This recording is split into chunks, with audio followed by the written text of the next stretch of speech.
Welcome to Retailistic, the official podcast of Coresight Research for July 21st, 2025. This week, our CEO, Deborah Weinswig, welcomes Lori Schafer, CEO of Digital Wave Technology, for a far-reaching discussion of professional development, management styles, applying AI tools, and much more.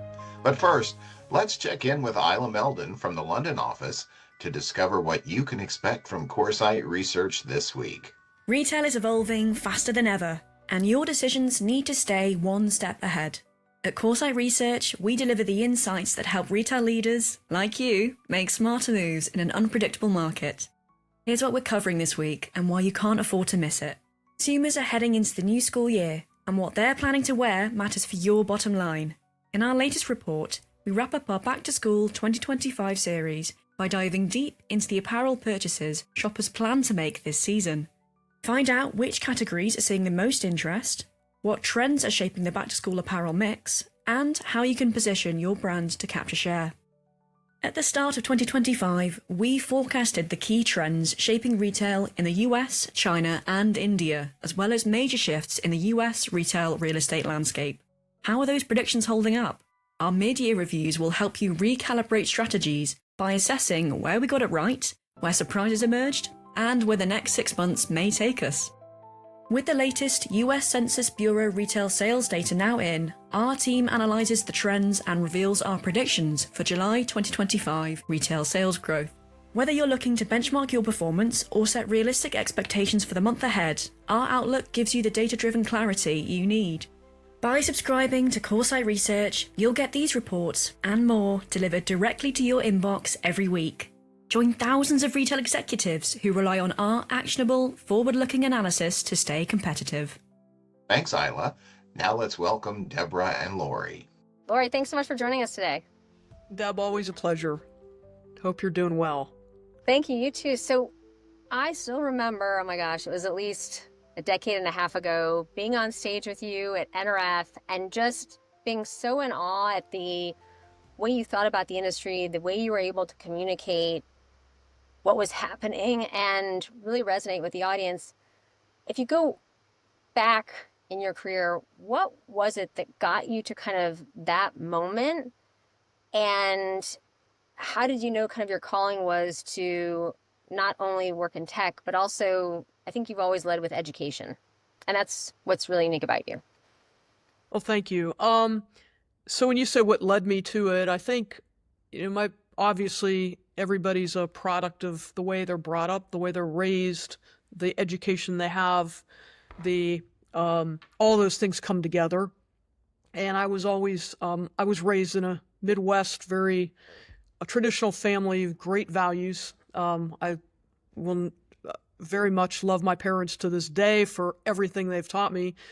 And then I went away to school, and I was very good at math and analytics, that kind of a thing. And so somehow I ended up in the computer science field quite a while back. And from that perspective, I also ended up at Procter & Gamble as my first job, and then in retail. So that combination of AI type of analytics, data science, computer science, and business, especially in the retail and consumer goods field, is really where I've left my mark. And I love to teach people. I love to help people. And that's just part of, I guess, my nature. That's great. And how did you, from, let's say, figure out in high school what you wanted to do? How did you then figure out what college? Because there's a lot that kind of had to line up for you to kind of get to where you are today. I'm going to say a lot of luck. Candidly, I wanted to be either a doctor or a photographer. I had a creative side that wanted to be a photographer, and I wanted to go to New York fashion and major in photography, and the other side of me wanted to go to MIT, and my father said, no, your older brother's in medical school, and this is back in the 1980s and in the Midwest, and heck, other than I had very good grades in high school, I really didn't have much ambition. And honestly, I pretty much got told you need to major in this because it's going to go places, which is a combination of computer science and mathematics and business, and that was it. And what was it you've mentioned a few times you really loved math? What was it about math that drew you to it? It's problem solving in general. I've always enjoyed solving complex problems, and mathematics is nothing more than solving numerical problems. And I just happened to be gifted at it. I just fell into it. I was, very good at math. I was, one of these people that I did well on everything, but when it came to things like grammar and English, let's just put it this way, I had to struggle to be, good at those sorts of skills, whereas the math just automatically came to me. Did you, I don't know if it was in high school or college, were there things that you participated in to kind of like test your math prowess, or how did you kind of outside of the classroom continue to level up or really kind of, test the metal? Yeah, I mean, I was very active in high school and college in a number of things, sports. I can't say that I really tested my prowess for math outside of outside of school. Honestly, it like I said, there was probably a lot of luck and upbringing. My father's a extremely brilliant engineer, and so he would at the dining room table, he would make me derive integrals and derivatives and actually walk through the way that's done at the dining room table so that when I was in calculus, advanced calculus in high school, he was my mentor. It's such a great story. My dad, I wanted to be a doctor as well, and I was getting there through chemistry. And so my father would do my chemistry homework before me, and then I would do my chemistry homework, and then we would sit down and we would compare, right? Kind of how we, and it was such a, I think having kind of that strong parental kind of foundation and someone who, I mean, he literally he got an additional textbook, right? And the idea that you could talk about something that you love so much, it's academic, it's school, which is not, not supposed to be fun. But then when you're doing it, like he did, yeah, no, I totally, he really kind of, well, it also like, I don't know about how you felt, it brought it to life, right? It was absolutely, yeah. Yeah, he brought it to life, and candidly, I got my mom's natural personality in a lot of ways, but I got my dad's drive and my dad's, I would say love of math. Honestly, today I couldn't do it if my life depended on it. I am 100% business, but I know who to hire. And, back in the early days, I did all the fancy algorithms, and now I couldn't do it if my life depended on it. But I think that actually having that background, I mean, it goes back to, I can see things, right? Especially in this day and age of, kind of Gen AI, agentic and beyond, right? I can see things like if someone's like, can you help me fix my code or whatever, right? It goes back to, it's all like pattern recognition, right? So I feel like even though you're not necessarily doing it day to day, I bet your ability to kind of see something that others can't is still second to none. I think it's because, again, yes, absolutely, and it's really that training early on in life. And I think about in college, my job was I was an assembly language program debugger because it paid well, and I needed to pay my way through school, and that was a great way to do it. And that is about as granular and basic as you can get in terms of computer science and also the math that went behind solving some of those problems. And so nowadays, I'm dangerous, no question. I'm not the right person to go too deep on anything, but I know the questions to ask. I know the traits of, the human character that we want to hire wherever I am in my role today at Digital Wave.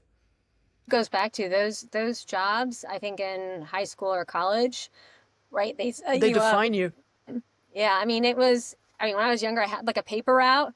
I had to get up every morning at 5 a.m., right? By like 6:30, you're covered like head to toe in newsprint, right? I mean, it was, But going back to my dad, because my parents were afraid, it's like pitch black out. So my dad would like drive along near me while I'm delivering papers, Good for him. And so it is interesting when you think about some of those like earlier, and I think that it really, going back to whether it's, you want to look at being scrappy or kind of being able to figure things out, there is something to be said about being able, almost like pushed out of the nest early on to figure some of that stuff out. I agree with you. Yeah, I was Really pushed out of the nest at college and never looked back. But I am grateful to my parents for doing that.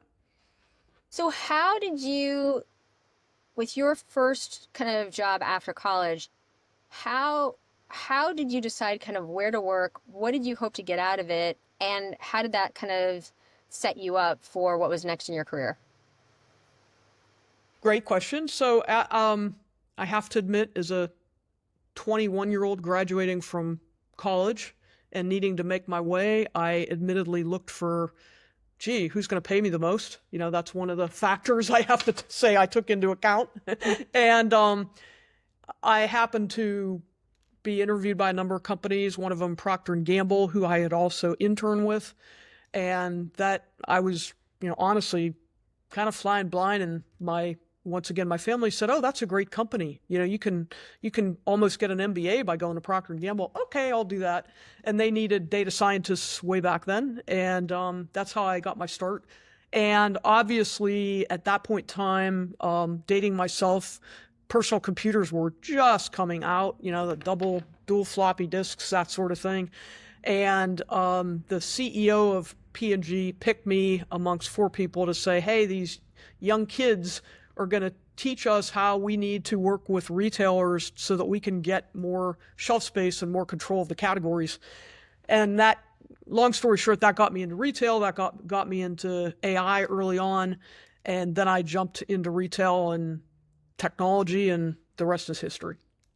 But that's so interesting when you think about it, that they were thinking about it back then, right? I mean, what a fascinating, approach. And I think the great thing about it, I had an internship at PwC, and the funniest story is on the last day they make me an offer. I'm only a junior, right? It's like my second semester of my junior year.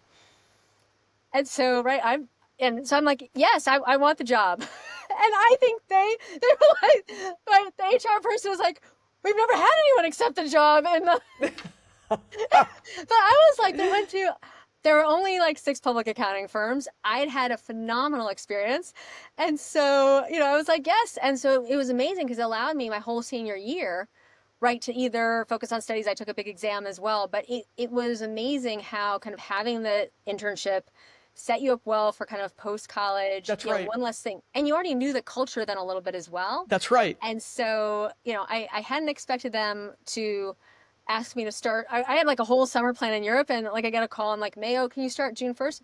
Of course I can. But like, So no, it was interesting. And so after if you think back on it, how did you learn to kind of work with others? And because I think, right, that's a skill set that you know how your craft, but oftentimes kind of the interpersonal, a lot of those kind of things that come up at work. How did P&G help teach you that, and how did that kind of stay with you the rest of your career? I think that first role out of college, large company, well-known company, good ethics at the time, very strong HR policies. Even back in the 80s, they were already focusing on everybody's equal, that sort of thing. It taught me, and back then, you had to wear either a blue suit or a gray suit or a black suit, but those rules taught me a lot about interacting, because I was interacting with people, obviously from 20s to 70s perhaps, or even 80s in age. And you just, those early, I think that early discipline, you're not allowed to drink on the job. You're not allowed to, do anything that would misrepresent the company's brand. That's ingrained at an early age. You start at 21 years old, it sticks with you. So I think pretty much that, and then just tons and tons of experiences, as I continued on.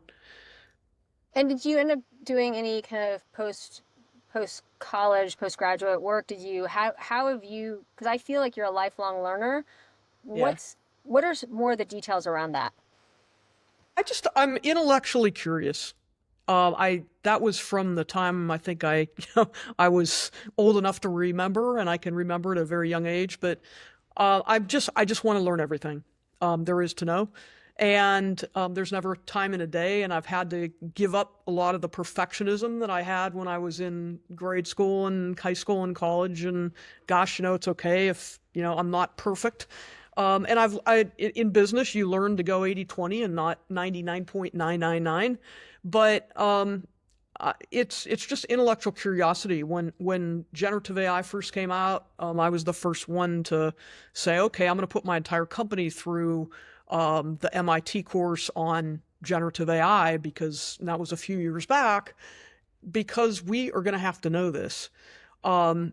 So it's more that type of thinking. It really wasn't about getting the perfect education. It's just more, I just always want to learn everything I can about what I'm doing or what affects my life.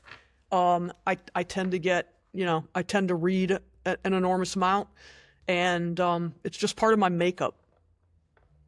So leaning into that, there's so many distractions today between social media, all kinds of video, right, TV, etc. How do you limit the distractions?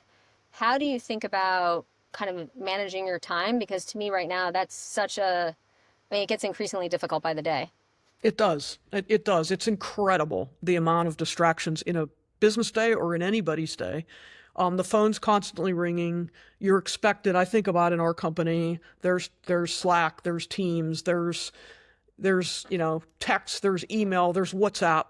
You can't possibly keep up with everything. I set ground rules. I tell people this is where I'm going to be. This is the priorities that I use for communication. You have to set up communication boundaries, otherwise it will take over you instead of you being able to direct what you need to in business.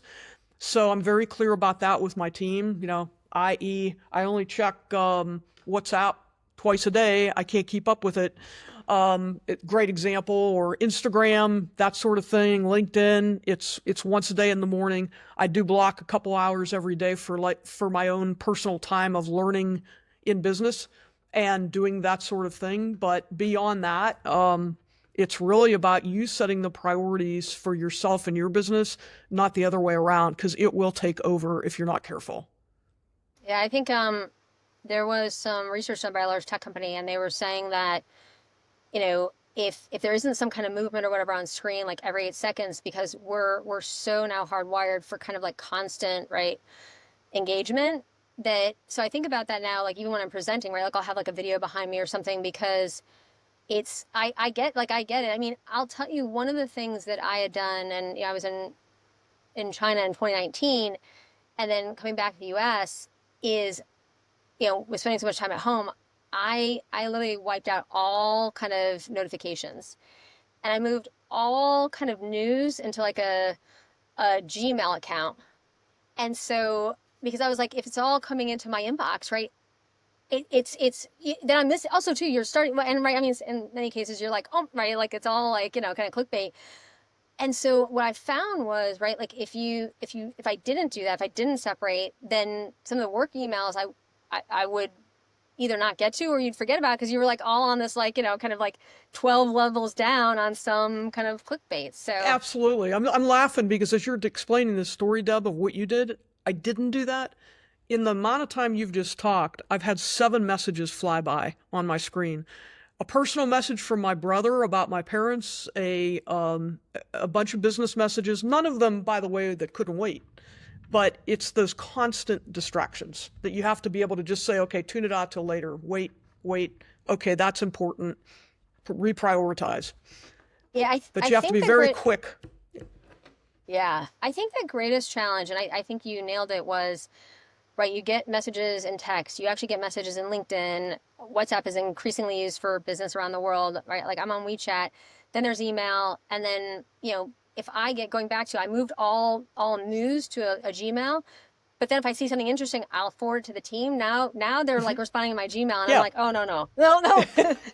We got to like going back to. I like the rules of the road. Like maybe I'm sending it from Gmail, but let's kind of include like the work email on the other side. But it is, I think some of those things are a challenge. And so let's talk about the learning piece and how do you, if you think about over the years, what is it, because there's so many different avenues and so much of it is free now, right? I mean, a lot of the universities have great courses and once again, all free. How do you decide what to look at, when to look at it? And, because to me, you can also set aside that time for learning, but if you're doing it in maybe an inefficient way or maybe looking at things that aren't really relevant, you're not going to kind of achieve the success you have. That's right. No, that's right. I wish I had the perfect recipe. I don't. I learn every day as I go, and the number of channels of communication just keep growing literally every week, I think, sometimes. One of the things, I mean, and even business email now has gotten to be where there's so much spam that you can't keep up anymore. And, I have to live by priorities.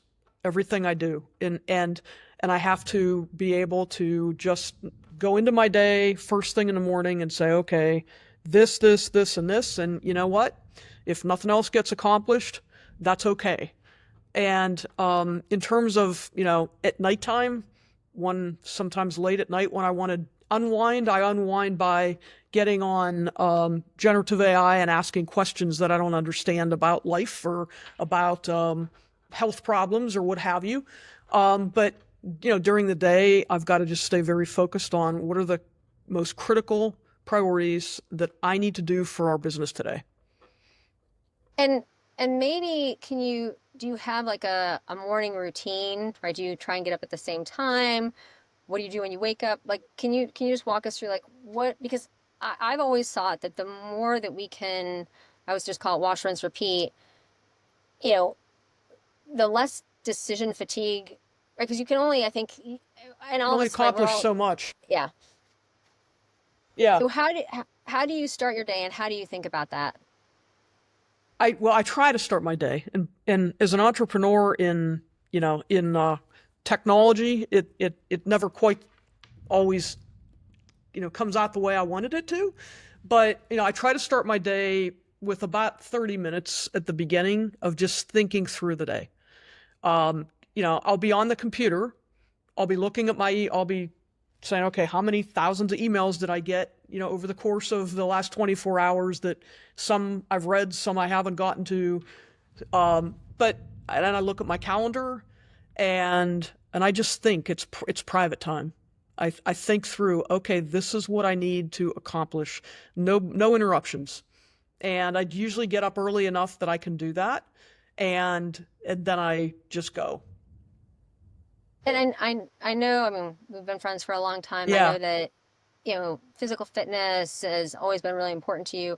How do you make time for that? And whether it's kind of physical health or mental health, how do you kind of find time to balance that?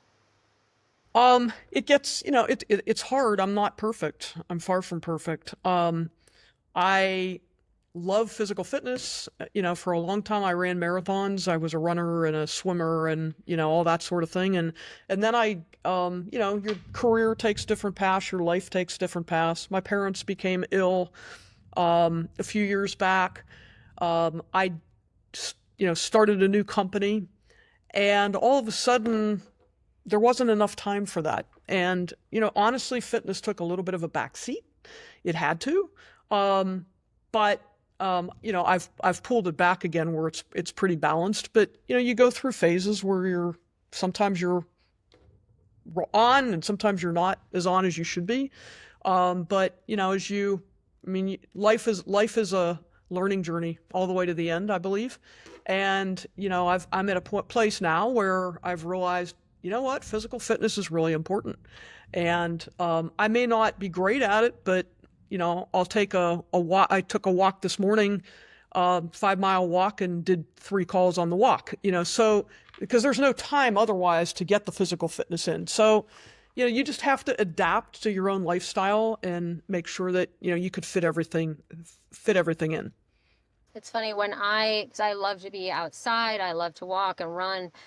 And what I find, if there's something going back to setting your priorities, and I'm like, right, you know the stuff that like keeps on getting pushed to the next day.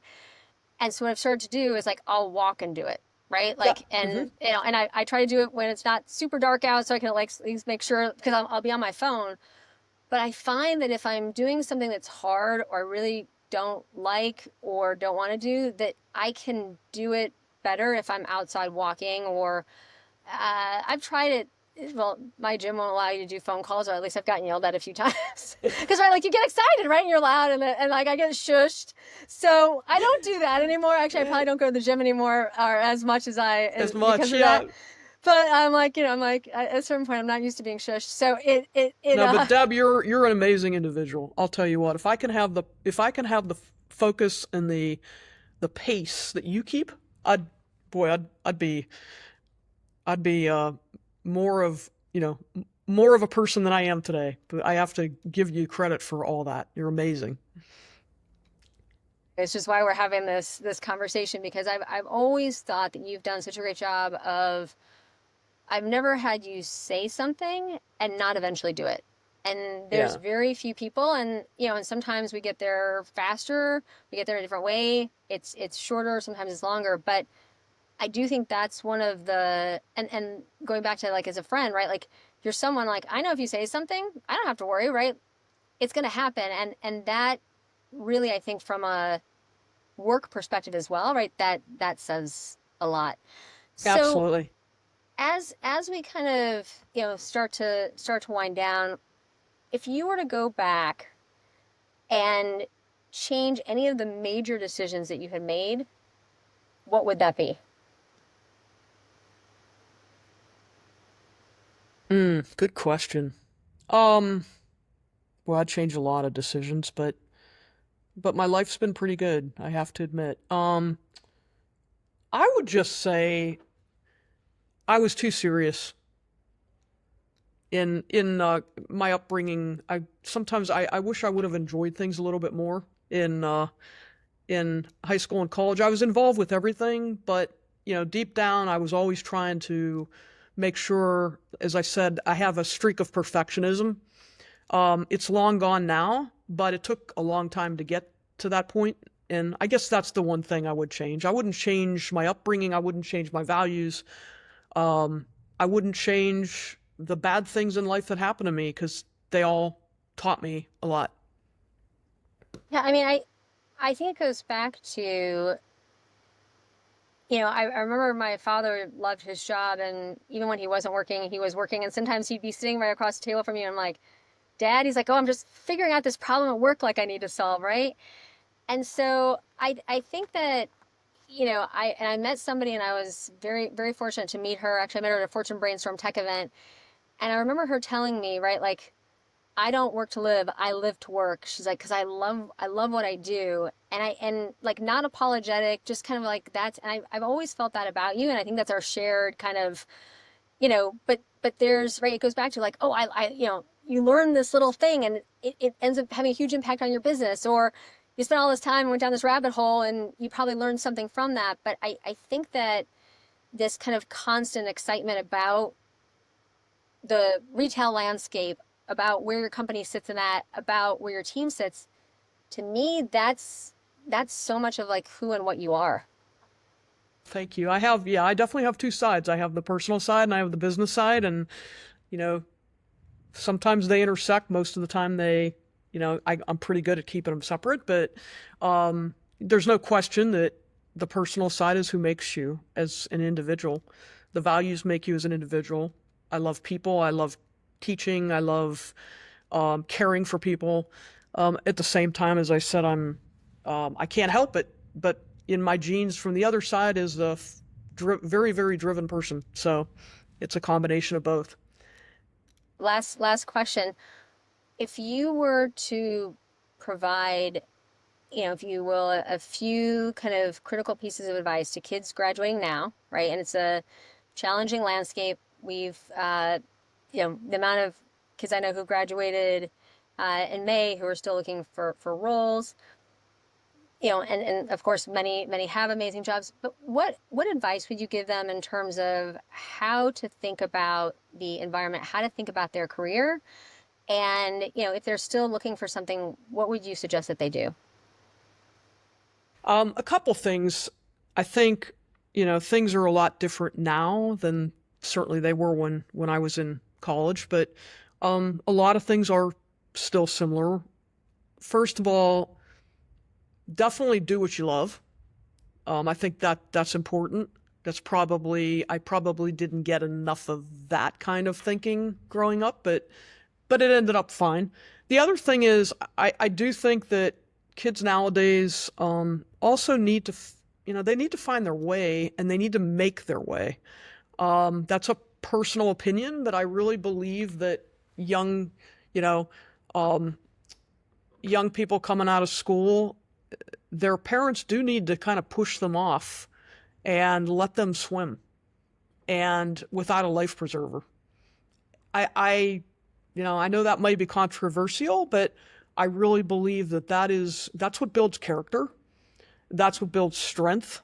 And the earlier that can happen, I think the better off in the long run of life. And I could say that because I'm, over that, quote, magical hump and coming back down the other side of it. What was that, 35? And now it's probably 50.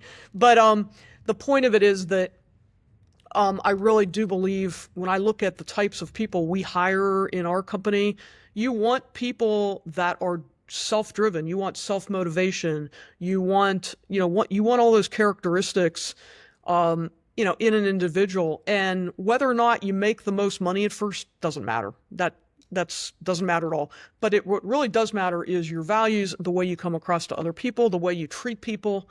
And also your own motivation and drive, and you need to learn that as a young individual by, I hate to say it, school of hard knocks, I think.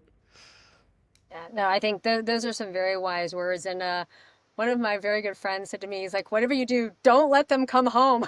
And he was speaking from personal experience. And I was like, because he's like talking about, like, he was talking about a bunch of gobbledygook. I'm like, what's going on? He's like, you have no idea. Just don't let them come home. He's like, they try to tell you what to do. And I was like, that's so funny. But it's very funny, actually, kind of listening to you, because I remember my parents, when I decided to go into equity research, and they're like, what on earth are you going to do when you decide to like do something else? They're like, that's just, to them, that didn't seem like like banking. Yes, that seemed practical, or sales and trading, but like research, they're like, what do you do with that? And so it was like, I remember, like, I think that's one of those things that, like, here I am, right? Many moons later from making that decision.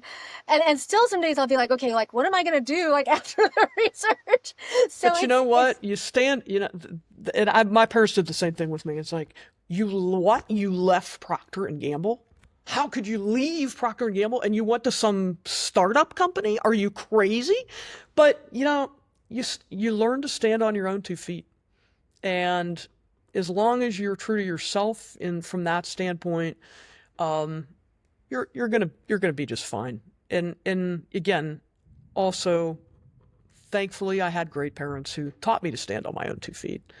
And life is going to throw curveballs at you constantly. I am living in, right now, the most curveballs I've ever had dealt to me as an individual. But you know what? It just strengthens you. And I think one thing, Lori, we didn't talk about is how important it is to have friends like each other, right? Because I will say, one of my very good friends said, right, you can probably count your good friends on one hand, right? Like people who you call in the middle of the night, stuff is not going well, or, who are always going to be there no matter what. And I mean, just to give some context, Lori and I have known each other for well over 2 decades. And here we are. And, during some of the challenges, I'm like, Lori, I will get on a plane and I will be there. And she knew I meant it. And so I think those are the things, and don't ever hesitate. And you can actually intertwine like friends and business, But You can. I do think I've always said like health first, then family, then friends, and then work is like at the bottom. That's right. Because I think all those need to align in order for you to have a great life. They do. And, Deb, I went through both my parents are in hospice now. It's a tough, tough time from that perspective. I woke up one morning in January of this year, ready to go to NRF, National Retail Federation show. Sunday morning, walked into my bedroom to try to get some clothes out of the dryer, and no warning whatsoever. And pow, had the worst headache of my life. I passed out. I started vomiting on the floor. I figured I had the flu. I ignored it. Thankfully, somebody else that I live with didn't ignore it, and he called for help. And, it turned out to be a ruptured brain aneurysm. And if you know the stats of it, they're not good. And I was put on a helicopter and airlifted to a hospital, and had the best neurosurgery team around. And, here I am 6 months later, it's completely recovered.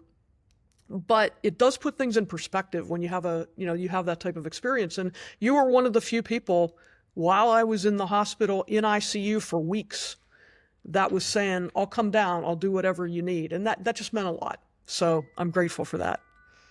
I just have to share with the audience. So at FMI Midwinter 2 years ago, I was like, and for those of you who know me, I booked travel at the last minute because I'm going back to decision fatigue. I'm like, well, I could take this flight or I could take this flight. I could save up $50 here, $25 here.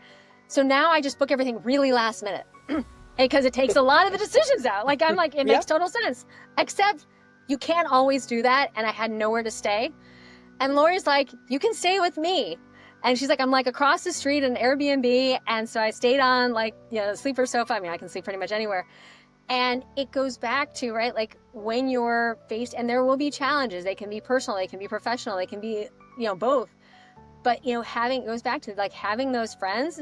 And then I just also have to share, so I'm a very much I'm very much kind of a night walker. Lori is very early morning. So I will say we stayed with each other for 3 days and never saw we never saw each other. So I was making room in my suitcases for the candy bars I prioritized. And so I left all this stuff, and Lori's like, did you mean to leave? She's calling me, right? Waiting with you. She's like, did you mean to leave this stuff for me? I'm like, yeah, I thought you'd love it. It was your size. So yeah. So Lori, thank you for joining us. It's always a pleasure. Thank you, Deb. And just the best success at Digital Wave. And for And those likewise. who don't know, Lori has really been a pioneer in Gen AI and agentic, and we wish her all the success at Digital Wave. Thanks so much for coming on today. Thanks, Deb. You take care. Good talking to you again. All right, take You too. care. Bye-bye. Bye. Thanks, Deborah, and thank you for joining us this week. If retail and retail technology is important to you, visit us at Coresight.com to access over 7,000 reports, videos, webinars, podcast episodes, event recaps, data banks, and more. Have a wonderful day, and we'll see you next week.